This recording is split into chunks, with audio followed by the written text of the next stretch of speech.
Number 1. No business conducted on Continental grounds. In the John Wick universe, the most sacred rule of the underworld is this: no business may be conducted on Continental grounds. Business, of course, means killing. The Continental Hotel serves as a neutral ground for assassins, offering sanctuary and services without fear of being hunted. As Winston puts it, no blood spilled on Continental grounds. This rule ensures that even killers have a code and a place to breathe. The first major breach of this rule appears in John Wick 2014, when Miss Perkins attempts to assassinate John inside the hotel. For this transgression, she is executed by the Continental's enforcers. The sanctity of this rule is tested again in Chapter 2, when John kills Santino D'Antonio inside the New York Continental. Though Santino abused the rule by hiding there, John's act forces Winston to render him excommunicado. These moments show how rigidly the High Table upholds this law. Violating it does not just mean punishment, it guarantees isolation and death.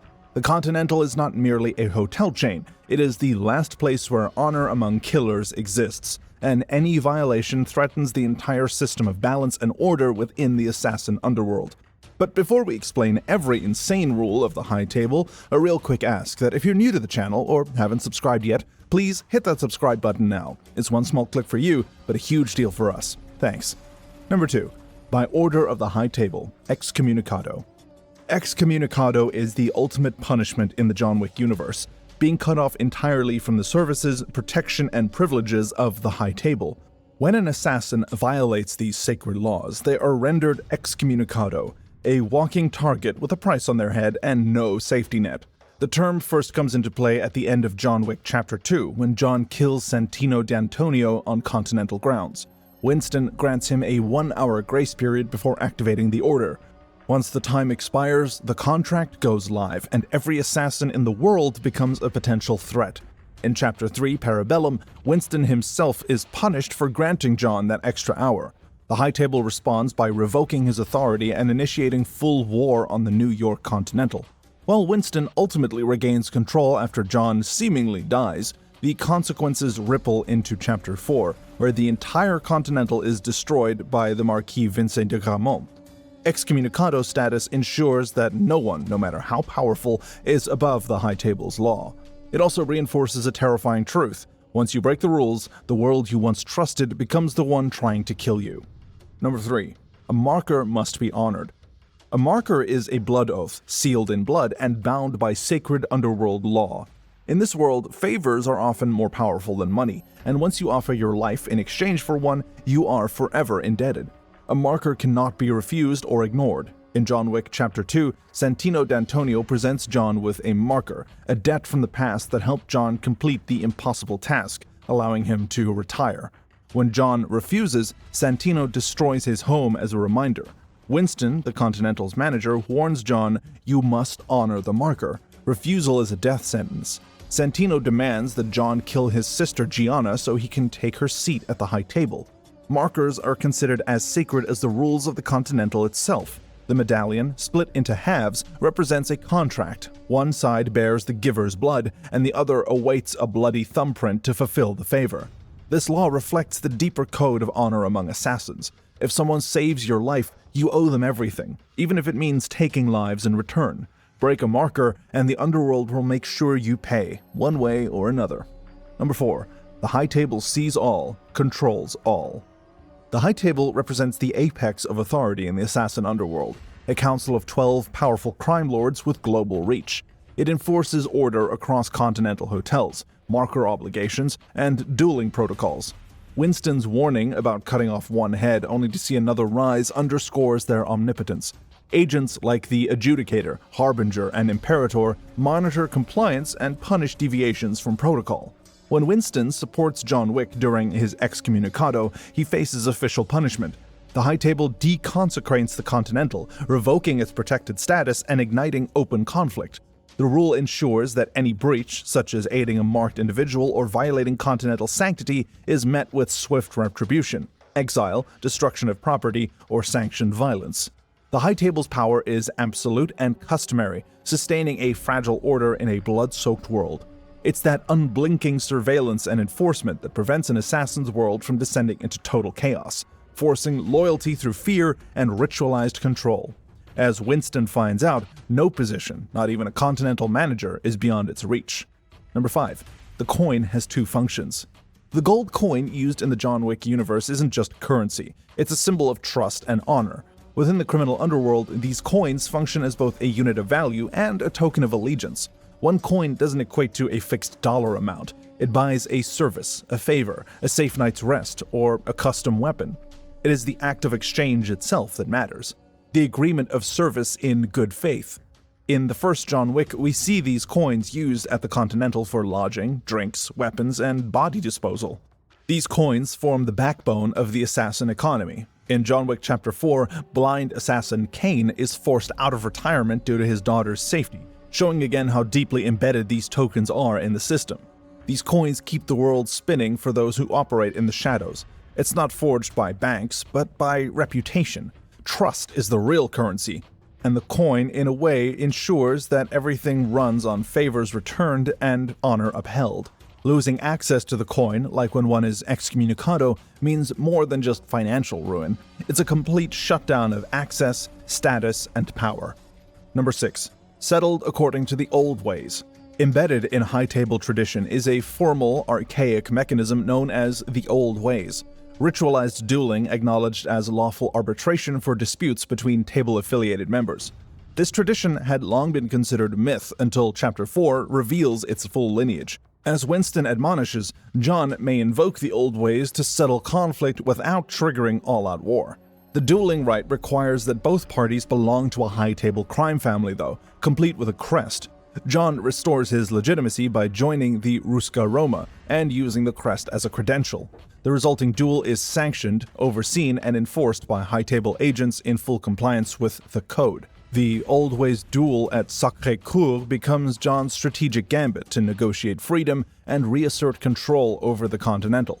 Though ancient in origins, the Old Ways remain a living law, binding, lethal, and formal. The duel's outcomes affects not only combatants, but also their seconds, and restitution or exile is dictated by tradition as much as outcome.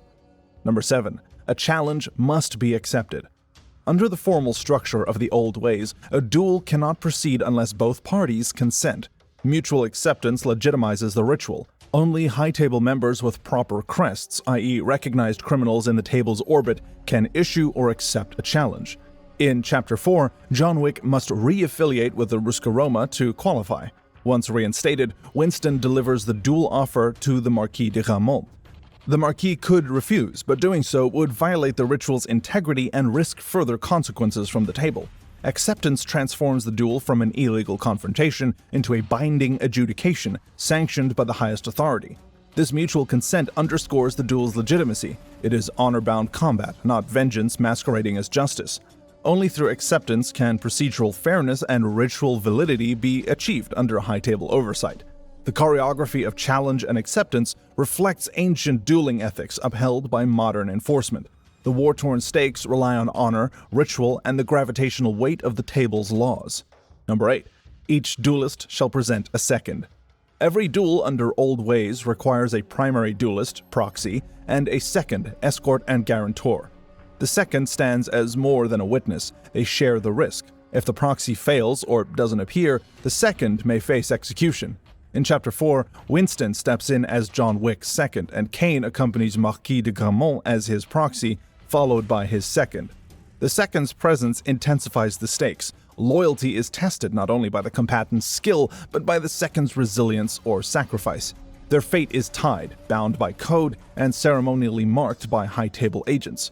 The ritual's purpose is to contain conflict. By involving proxy and second, the table ensures accountability and honor extends beyond the fighter.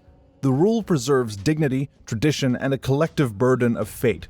The duel becomes not simply a contest of one man's skill, but a contract among lives, bound by shared consequences. Number 9. Terms decided by the turning of the cards. In duels sanctioned by the old ways, the critical parameters, weapon, time, and place, are not negotiated, but determined using engraved steel cards. Each party flips identical cards, and whoever draws higher decides that element. This ritual of chance ensures fairness and removes negotiation bias. In Chapter 4, John and the Marquis flip cards to determine battle distance and weapon selection. Iconic pistol rounds at set paces defined by fate. The turn of the card system is ceremonial and historic. It formalizes chance as a force of arbitration. There is no favoritism, no hidden advantage, only raw fate meeting raw skill. The ritual underscores that the duel is not a personal vendetta, but a structured adjudication under ancient law. The dueling terms gained through luck create dramatic tension and highlight consequence, ensuring the outcome is owed not just to resolve a conflict, but to honor ritual. Number 10. No armor, no protection. Before the duel begins, both combatants must remove all protective gear, including body armor or bulletproof vests, or bulletproof tailored suits. The Harbinger oversees this rule meticulously in Chapter 4. This ensures combatants rely purely on skill, courage, and fate. No technological or tactical advantage is permitted. The rule reinforces dueling as a test of honor, not equipment. It strips the duel to its bare essence, a confrontation of human will and precision. The absence of armor symbolizes equality, fairness, and vulnerability. Both sides face death under the same terms. When Winston and the Marquis' proxy disrobe, tension becomes palpable. Each reveals resolve and fate. No gear, no hiding, just duelists and their weapons. This unarmored confrontation preserves the ancient integrity of the old ways. Number 11. No quarter given. When a duel is declared, no quarter can be given. Mercy becomes forbidden, surrender is not allowed, and the contest only ends when one combatant is dead. In Chapter 4, before the final duel at Sacré-Cœur, the Harbinger proclaims no quarter to ensure uncompromised finality. The rule heightens stakes. Each round escalates toward victory or death. There can be no retreat, no pleading. The duel's tone is icy finality. Kill or be killed. This rule reflects the uncompromising justice of the old ways, ritualized violence with no escape. The victor cannot claim a half victory. The vanquished cannot survive. Its significance lies in affirming the duel's total nature. Once triggered, it binds all parties to the code of honor, fate, and outcome. Number 12. Failure to appear is death. Punctuality is the law in high-table duels. If a duelist or their second fails to appear at the appointed time and place for whatever reason, they forfeit automatically and execution is assured. This rule exists to maintain control and discipline. In Chapter 4, the Harbinger emphasizes late arrival equates to immediate disqualification and severe penalty. Marquis de Grammont's attempts to delay John with global bounties showcase the risk of absence. John and Winston fight through assassins across Paris, racing to Sacré-Cœur. The survival depends not just on combat prowess, but on timing. The rule eliminates stalling and manipulation. It reinforces that the duel is a time-bound ritual, subject to table enforcement, not a private vendetta. Presence itself becomes proof of honor. Missing it is death. Number 13. The table honors the outcome. Once the duel is concluded, the high table is bound to respect the victor's demands and fates of proxy and second. Terms agreed upon are treated as law. In Chapter 4, after John kills Marquis de Grammont, the Harbinger affirms John and Kane's freedom and reinstates Winston's Continental leadership. The defeated second, Kane's escort, faces execution. This rule ensures the duel is not symbolic, but conclusive. Deaths are resolved, offices restored or removed, hostilities ended. The table enforces the aftermath with authoritative finality. Either the victor's charges are lifted, or the vanquished's legacy ends. The rule affirms the old ways as binding law, and the duel's outcome as ultimate justice. The verdict shapes the world. Debts are paid, revenge is ended, and order is reestablished. And those are each of the high table's insane rules explained. What are your thoughts? Which one's your favorite? Leave a comment below, and don't forget to subscribe to the channel so you don't miss these deep dives and strange lore. We'll see you in the next video. Thanks.